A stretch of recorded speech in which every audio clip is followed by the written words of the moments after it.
আসসালামু আলাইকুম। 5 তারিখ বাংলাদেশ স্বাধীন হয়েছে। সেই স্বাধীনতার পেছনে কিছু সুনির্দিষ্ট কারণ ছিল।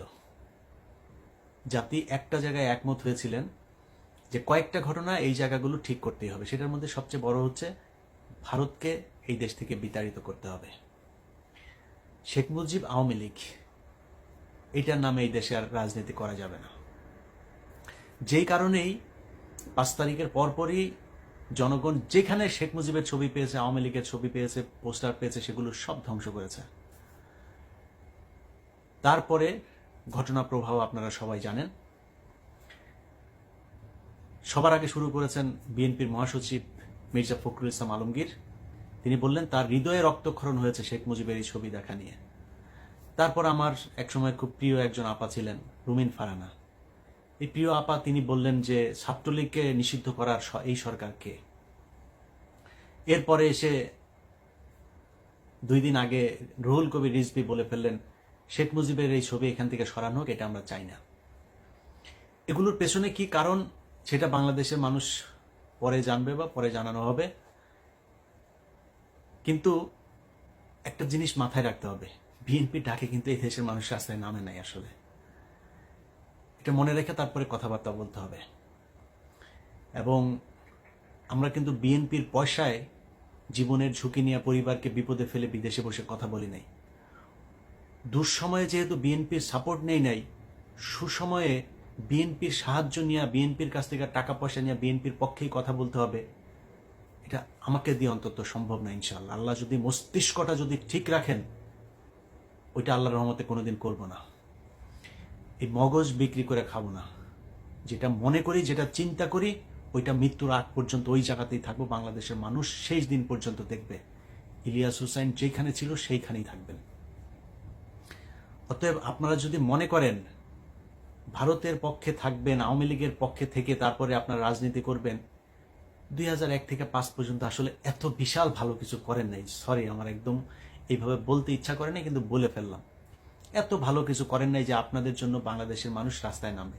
এই যে আপনার দলে এত কোটি কোটি বিএনপি করা মানুষ জীবনের ঝুঁকি নিয়ে এই আন্দোলন করেছে, এই আন্দোলনের ভেতরে জীবন দিয়েছে, অর্ধেকই তো হবে বিএনপির লোকজন, তাই না? জীবন দিয়েছে তারা না আপনাদের এই ভারত প্রীতি আর আওয়ামী প্রীতির জন্য জীবন দেয় নাই।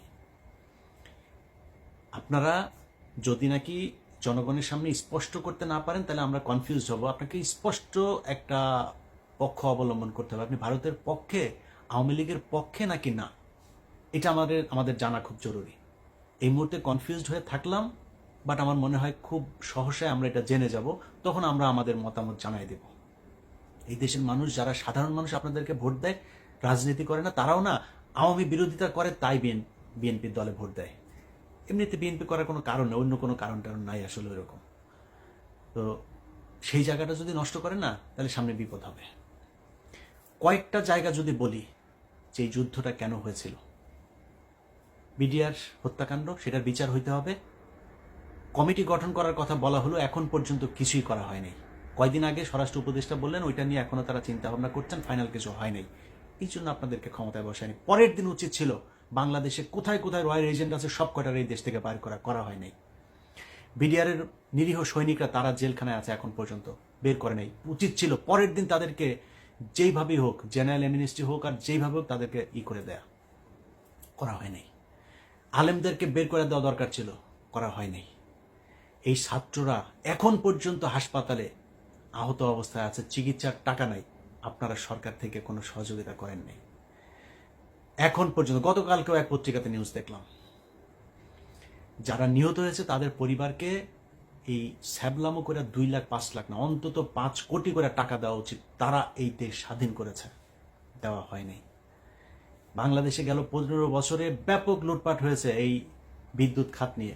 সেই জ্বালানি খাতের এখন পর্যন্ত একটা মামলা হয় নাই। আপনি এই ওর নাম কি, আপনার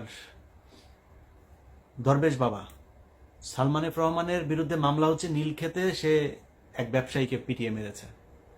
আর ভাই, এই মামলায় তো সে তার কিছু হবে না, কারণ ওই কাজ তো সে করে নাই। সে যেটা করেছে সেটা দিয়ে 500 বছর তাকে জেলখানে আটকে রাখা সম্ভব। 500 বার তার ফাঁসি হইতে পারে। সে হত্যা করেছে এই দেশে মানুষ। কাকে করেছে জানেন? এই যে শেয়ার বাজার আছে না, এই শেয়ার বাজারে ক্ষতিগ্রস্ত হয়ে সুইসাইড করেছিল কয়েকজন মানুষ, মনে আছে? তাদের হত্যা মামলা হইতে হবে এর বিরুদ্ধে। যেই পরিবারগুলো শেয়ার মার্কেটে ক্ষতিগ্রস্ত হয়েছে তাদের টাকা ফেরত দিতে হবে। তার সব প্রপার্টি বিক্রি করে নিলামে তুলে তারপরে সেই পরিবারগুলোর কাছে টাকা ফেরত দিতে, যেই ব্যাংকের টাকা আত্মসাৎ করেছে সেই ব্যাংকের টাকা ফেরত দিতে হবে। হচ্ছে কিছুই হচ্ছে না। শুনেছেন এখন পর্যন্ত? এই যে বিদ্যুৎ খাতের মিটার আপনার ডিজিটালাইজেশনের মাধ্যমে, প্রিপেড মিটারের মাধ্যমে যে কয় ইউনিট খরচ হচ্ছে কোনো কিছু জানা নাই, যা মন চাচ্ছে কাটে নিচ্ছে। সে মিটারের ব্যাপারে কোনো ব্যাপার হয়েছে এখন পর্যন্ত? কিছু করা হয়েছে? করা হয়নি। প্রবাসী লাউঞ্জ তৈরি করছে। আরে ভাই, পাছার চামড়া লাল হয়ে যায় বাইরে কাজ করতে করতে। 10 বছর 15 বছর বউ পোলাপান থুইয়া মধ্যপ্রাচ্যে মানুষ বিদেশ খাটে, তার 5 মিনিট এয়ারপোর্টে যায় না, তার বসতে ইচ্ছা করে না, কখন সে পরিবারের কাছে যাবে তার ওই চিন্তা। আপনি এই বালের ভিআইপি লাউঞ্জ টাউন্স, প্রবাসী লাউঞ্জ টাউন্স করে তো লাভ নাই। তাদের জন্য দরকার ছিল 5 লাখ টাকা লাগে সৌদিতে যাইতে, ইন্ডিয়া থেকে যেতে লাগে 70,000। আমার দেশ থেকে কেন 70,000 টাকা একজন মানুষ সৌদিতে যেতে পারবে না? এইটা তার দরকার। একজন মানুষ বিদেশ যেতে চায়, তার পাসপোর্ট করতে কি কি সমস্যা হয় সেই সমস্যার সমাধান করেন। তার বিদেশ যেতে লোন দরকার, যেটা শ্রীলঙ্কা, নেপাল এইসব দেশগুলো করে, তার লোনের ব্যবস্থা করেন, বিদেশ পাঠানোর ব্যবস্থা করেন, মানুষ কাজ করে আপনাকে টাকা দিবে। এই প্রবাসীদের ব্যাপক অবদান আছে, সেই মানুষগুলির পাশে আপনারা এখন পর্যন্ত দাঁড়াইতে পারেন নাই।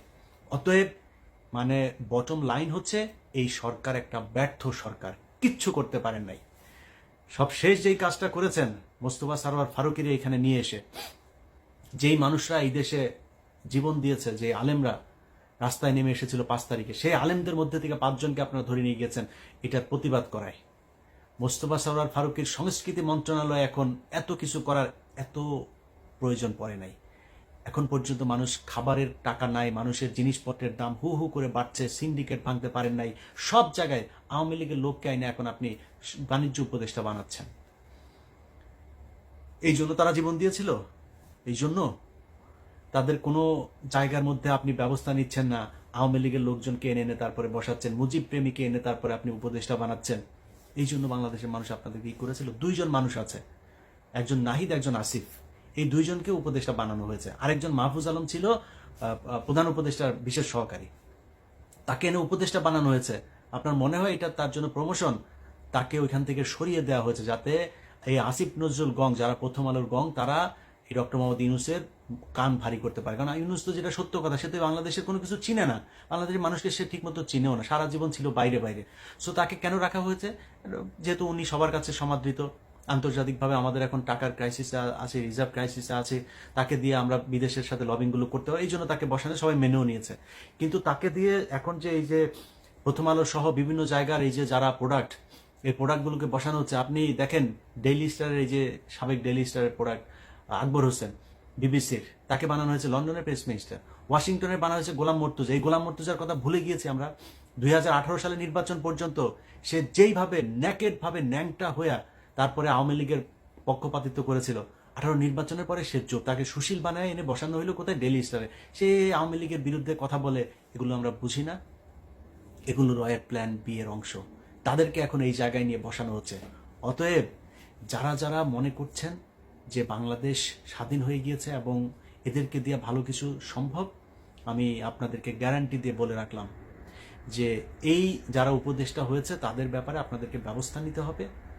তাদের বিরুদ্ধে যদি প্রয়োজন হয় তাহলে মাঠে নামতে হবে, মাঠে নেমে তাদের ব্যাপারে, তাদের বিরুদ্ধে আবার ফের যুদ্ধে ডাক দিতে হবে। আমি মনে করি যারা ছাত্র আছে, ছাত্রদের থেকে আরো বেশি প্রতিনিধি উপদেষ্টা পরিষদে যেতে হবে, যারা জীবন দিয়েছে, যারা ওই সময়, আমরা এখন শুধু 2 জন উপদেষ্টাকে বাইরে দেখছি, বাকি উপদেষ্টারা নাই। তারা তো জীবন দিতে এসেছিল, তারা কোথায়? তাদেরকে উপদেষ্টা বানাতে হবে।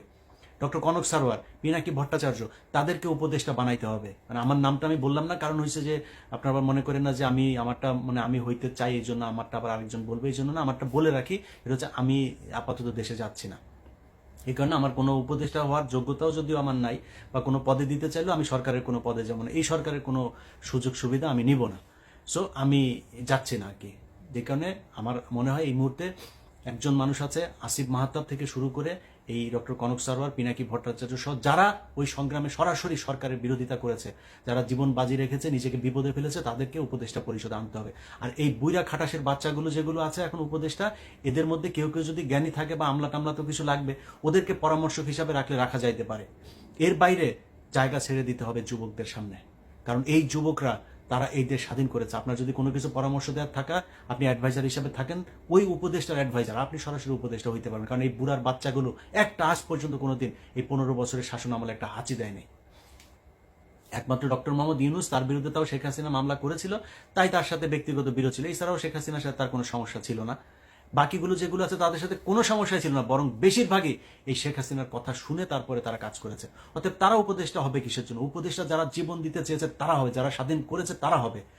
অতএব একদম আমাদের বক্তব্য স্পষ্ট, এই জায়গা যতক্ষণ পর্যন্ত ঠিক না করা হবে ততক্ষণ পর্যন্ত যুদ্ধ চলতে থাকবে। এবং গত এই 2-3 দিনের যে অবস্থা, তাতে প্রকাশ্যে বলে রাখলাম, আমরা এখন থেকে আবারও বিপ্লবী। এই সরকারের কোনো কাজে কোনো ধরনের সহযোগিতা আমরা আর করতে চাই না। আমরা সব কিছুতে তাদের বিরোধিতা করতে চাই, যতক্ষণ পর্যন্ত না এই উপদেষ্টা ফারুকী, বশির সহ যারা আওয়ামী লেসপেন্সার যারা আছে তাদেরকে বাদ দিতে হবে, এবং ছাত্রদেরকে ডক্টর কনক সারারে, পিনাকি সহ ছাত্রদের থেকে কয়েকজন প্রতিনিধিকে সেখানে নিতে হবে, এবং মাহফুজ আলমকে আবার ফের প্রধানমন্ত্রী বিশেষ সহকারী হিসেবেই নিতে হবে, এবং নাহিদ এবং আসিফ তাদেরকে আরও ক্ষমতা দিতে হবে, তারা যেন সংখ্যা লঘু হয়ে না থাকে। আসিফকে আমরা দেখেছি একমাত্র সবচাইতে বেশি তিনি ভোকাল ছিলেন এই শেখ মুজিবের ছবি টবি এগুলো সরানোর ব্যাপারে। তাকে কর্নার করে রাখা হচ্ছে। তাকে আরও ক্ষমতা, যেই সব ইয়েগুলোতে আছে, সেটা হতে পারে স্বরাষ্ট্র, হতে পারে অন্য এই ধরনের প্রভাবশালী কোনো একটা ইয়েতে তাকে দিতে হবে। আগেই বলেছি যে এদেরকে দিয়ে যদি মনে করেন এদের হয়তো অভিজ্ঞতা নাই, অভিজ্ঞতার জন্য পাশে তাদের ইয়ে থাকো, কিন্তু মূল পদে তাদেরকেই থাকতে হবে। এটা আমাদের বক্তব্য। এবং আমি হাসনাত এবং ঝার্জিস তারা যে আন্দোলনের ডাক দিয়েছে, আবারও সেই আন্দোলনের সাথে একাত্মতা ঘোষণা করছি, এবং বাংলাদেশের মানুষের কাছে আমাদের অনুরোধ থাকবে, তারা যখন যেটার ব্যাপারে আপনাদেরকে বলবে, আপনারা বাংলাদেশের জনগণ তাদের পাশে থাকবেন, কারণ আপনাদের সরকার এটা না। এরা আবারও ভারতের সেই কুচক্রী মহলকে এই উপদেষ্টা মণ্ডলীতে ঢুকিয়ে, তারপরে আপনি ফারুকের অবস্থাটা শুধু দেখেন। ফারাজ নামের যে সিনেমা তিনি করেছিলেন সরাসরি ভারতের টাকায়, এবং সেই সিনেমাটা মুক্তি পেয়েছে আগে ভারতে, বাংলাদেশে মুক্তি পেতে দেওয়া হয়নি। তারপরে ভারতে অনেক সমালোচনা করে দাড়ি টুপিকে বিকৃতভাবে উপস্থাপন করা হয়েছে, এবং তার বিভিন্ন নাটক সিনেমাগুলোতে এই পর্যন্ত এই দাড়ি টুপির পেছনে দাঁড়িয়ে একদম 24/7 গাঁজা খাওয়া একটা ছেলে হচ্ছে এই এই এই লোকটা, এই যে ফারুকী। বিশ্বাস না করলে এটা জিজ্ঞেস করেন যারা যদি মিডিয়াতে পরিচিত। 24/7 গাঁজার উপরে থাকে, এবং বিকৃত যৌনাচার এই ব্যক্তি সরাসরি লেসবিয়ান, তারপরে গে, এগুলোকে প্রমোট করেন, এবং তার বিভিন্ন নাটক সিনেমাতেও এগুলো তিনি প্রমোট করে থাকেন। পরকীয়া থেকে শুরু করে যত ধরনের অসামাজিক কার্যকলাপ, বিকৃত রুচি, বিকৃত কথাবার্তা, বিকৃত গালি এই নাটকের মধ্যে প্রমোট করা ব্যক্তি হচ্ছে এই ব্যক্তি। তাকে এনে উপদেষ্টা পরিষদে বসানো হয়েছে। সো এই সব কিছুই হচ্ছে বাংলাদেশের বিরুদ্ধে, বাংলাদেশের ইসলামের বিরুদ্ধে এবং ভারতের পক্ষে। তবে আপনাদেরকে এই যুদ্ধে, যেটা আগেও আমরা জানি যে স্বাধীনতা অর্জনের চেয়ে রক্ষা করা কঠিন, আমার মনে হয় রক্ষা করা সেই কঠিন যুদ্ধটাতে আপনাদেরকে প্রস্তুত থাকতে হবে। আল্লাহ হাফেজ।